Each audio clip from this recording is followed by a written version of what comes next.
Well, good morning from the Chateau de Colombe. Today is the day when it's still really damp outside and foggy. So I'm waiting to do some other projects, but right now I am going to show you really step by step how to gild a decrepit old item. And it can be pretty much any item because you can gild anything. But we have these for, bought these for the dining room because we have a lot of china and porcelain to display. And as you can see, this is really not that great.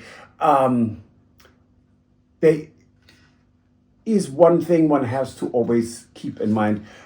When we put the sizing on, which is just means the glue, you have to step away from the item for at least 1 hour. I mean, depending, of course, temperature, humidity, but you will see that with this sizing that I'm using, which comes from Germany, it changes color. It goes from a bright red to a darker red, and it turns from shiny to matte. That's when you can put the gold on. And so let me put the sizing on right now, and then let's walk away. So, this is our sizing. And I do this in 2 steps. So one needs to hold on to something. So I'm not going to put sizing at the bottom here, but everything else will be completely covered with it. And the one thing to keep in mind is don't put it on too thick because then it doesn't dry that well. Hi, Fitzy. Supervisor is here, so what can go wrong?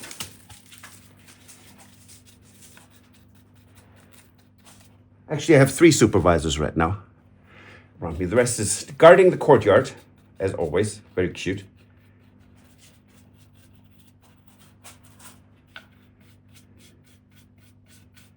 Now, for shelves like this, you need to make sure that you think about where they're going to go. Because if they're hung up high, very high, then you basically can see the underside. That needs to be gilded then as well. And I have no idea where these are going yet, but Stuart will find a place. And I have to say, I found gilding, just the thought of it, very intimidating. It's really not difficult.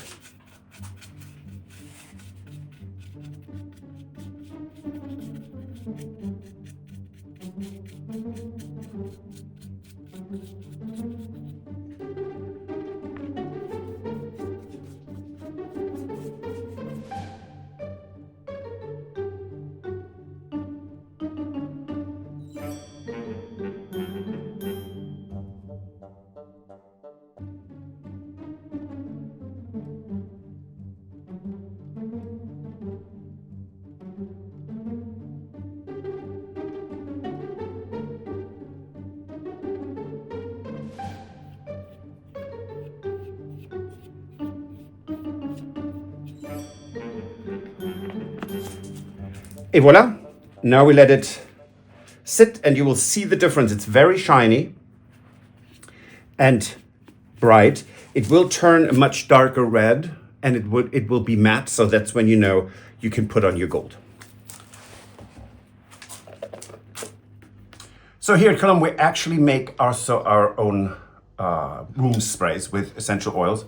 And while my sizing is drying, I'm going to make 2 batches or two bottles for our bathrooms, and the guest rooms have them too. So let me get cracking with that.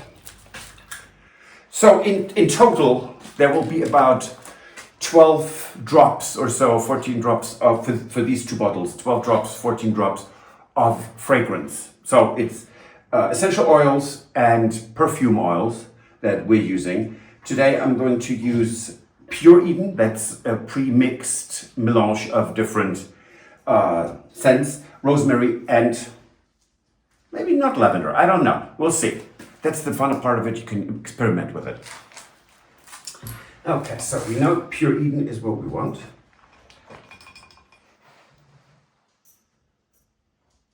3, 4, 5. That's plenty, I think.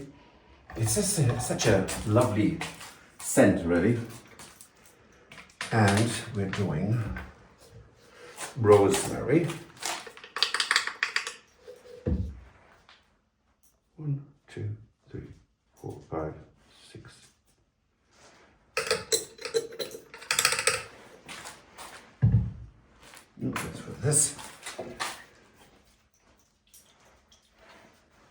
still a bit, of course this is concentrated now, so a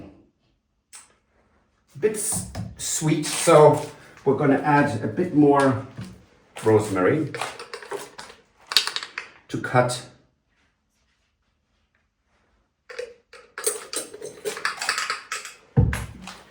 through it.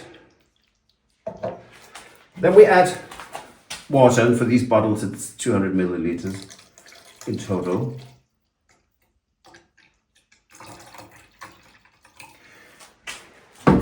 And then we add alcohol. And the alcohol is the emulsion for the oil, so that the oil actually does not separate from the water.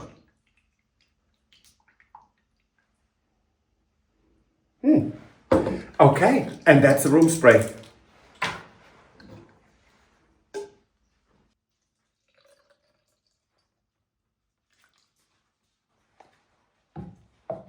Et voila.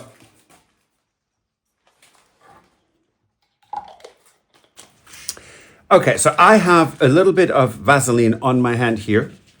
That is what you need to rub on this.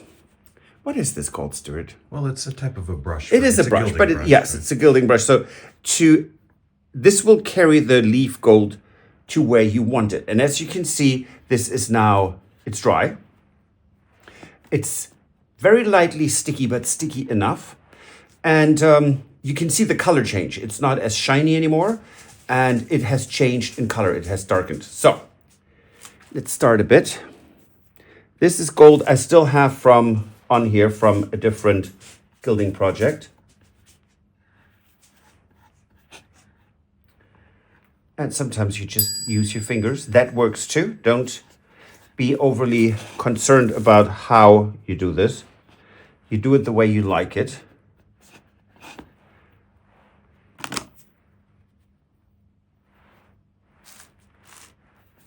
There we go. Also, this is a completely what's that called? A lint-free cloth, because you don't want any fibers to get stuck in your gilding. Now, burnishing you do later, because this now needs to set after you put it in here, on here. Look at that, I've got another piece. So you roll this out. And then we can cut it on this leather pad. This is specifically made for leaf gold because this protects it from drafts.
Okay, if anyone is wondering what this is agate. It's a semi-precious stone. It's very smooth, this tool. And I've been through all the crevices here because this makes sure that everything is nice and smooth. So the same, similar, is with this cloth. When you go over this, so I've polished the entire shelf. And you can see there's always a little bit of waste going on with the flakes. But what we're doing now, that's really exciting, because that means we're done, is putting on the patina. It's very exciting. And so it does not look brand new, because right now it's so shiny, and it is pretty, don't get me wrong, but it goes into a 17th century dining room. So if it's supposed to fit in there, it can't look brand new. So let's go with the patina. This is water-based.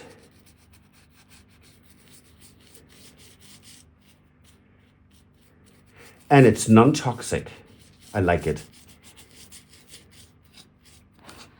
If you're seeing this and you're thinking, oh my God, that's horrible, it will be wiped off. So, but it will leave a layer on it that makes it look aged, but not, well, aged and hideous. So there are other options, of course. There's the bitume de Judea, which is a tar product, I think, petroleum, which is also very popular with antique dealers. It's great look as well. But I have to say, it's great, but it stinks. And it's a whole different technique. This is much, much easier. And I'm, unfortunately, but have to admit that, but I'm more for, oh, this is lovely and it's easy, let's do that. But having said all that,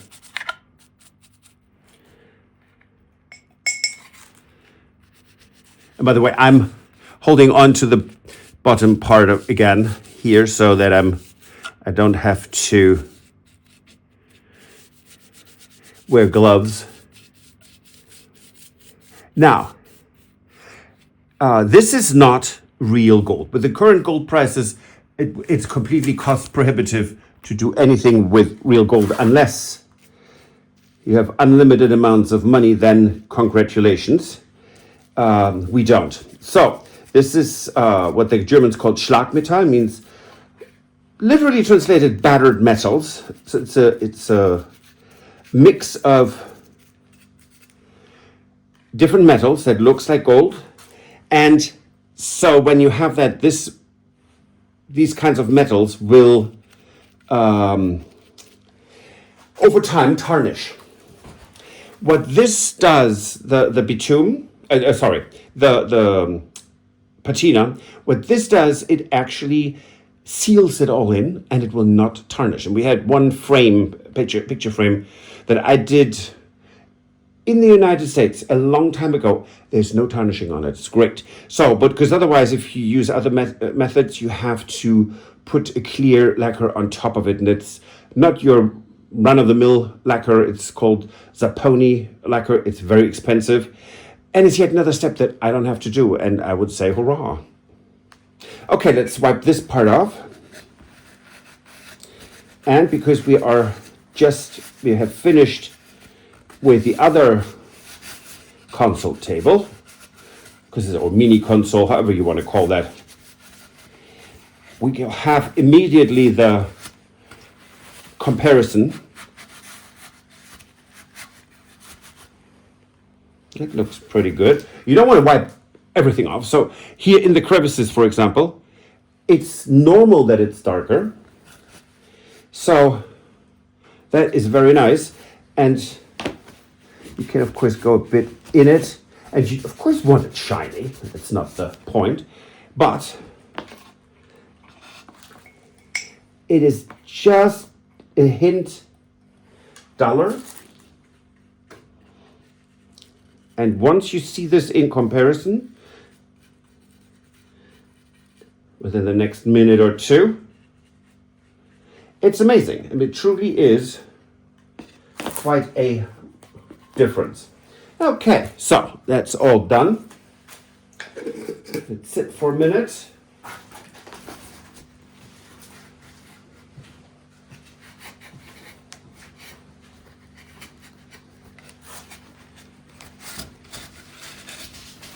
One more time over everything.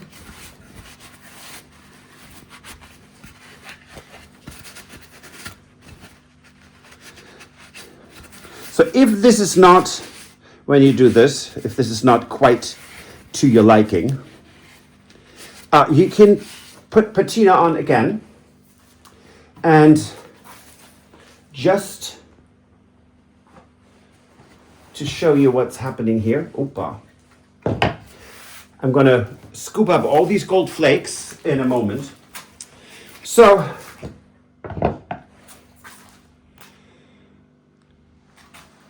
I don't know if the camera really picks that up, but you can see this is extremely shiny here, and this is a bit duller because over the centuries there would have been layer of dust and grime and such things. It's the top on this one. That is the top on this one. See, I think this shows this really well, how incredibly shiny the new gold is. And this one, since I just finished the gilding, needs to dry. And this, yes, it's shiny, but it's much duller. And that will work with all the other things we have in the dining room. Haha, so one is with patina, one is without, and I really don't know if this shows up on the camera. But it's quite a difference.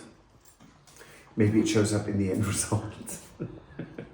Anyways, having said all that, these are handed, means they're not identical. And you can see that here at the bottom, they both face inwards. So that's great. And I'm going to use this as an example, because I'm missing about 2 arms otherwise to do this. So if we would to put them up high, which is of course possible, and I talked about this, then you have to pay to gild the underside as well, because now you can see the shelf underneath, and that's just really bad. So you can save yourself the work of gilding the top, but you have to gild the underside. Now, our plan is to have them, once the wall is done, here. So we can always park a chair here, which is fantastic to have as an option. Now, give me 1 minute. I'll be back, I promise. So, we just got these fantastic Delft vases. Now, I'm a bit nervous because none of this is stable. Neither am I.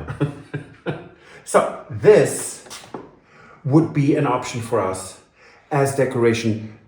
Again, this is 17th century, 18th century. Everything is about symmetry. And I think this looks quite nice. So it would, of course, come out a bit more like this. And we could actually even put some tulips in it for a formal dinner at the chateau.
Well, this is a Saturday, and we're doing something that we normally don't do on Saturday. We go to an antiques fair here in Châteauroux, where last weekend we were for the brocante.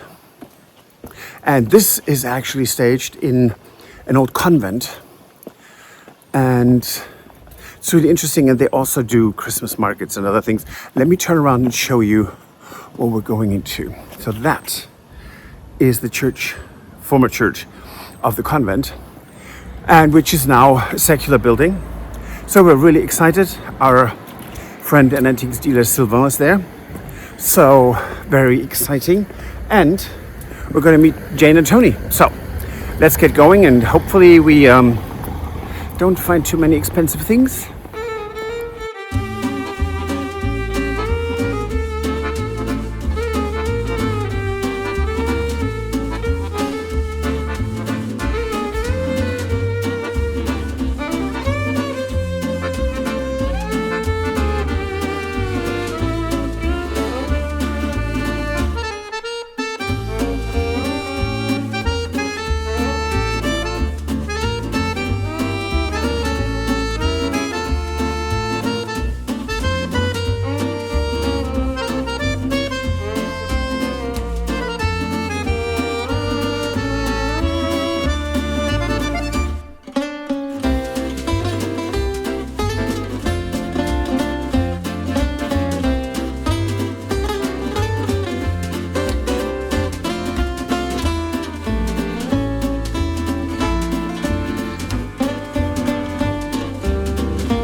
If you enjoyed this video, please use the like feature to let us know.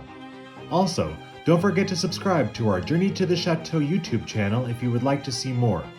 Once you've subscribed, you can tap the notification bell in order to ring it, which will allow you to receive all notifications from our channel. Thank you.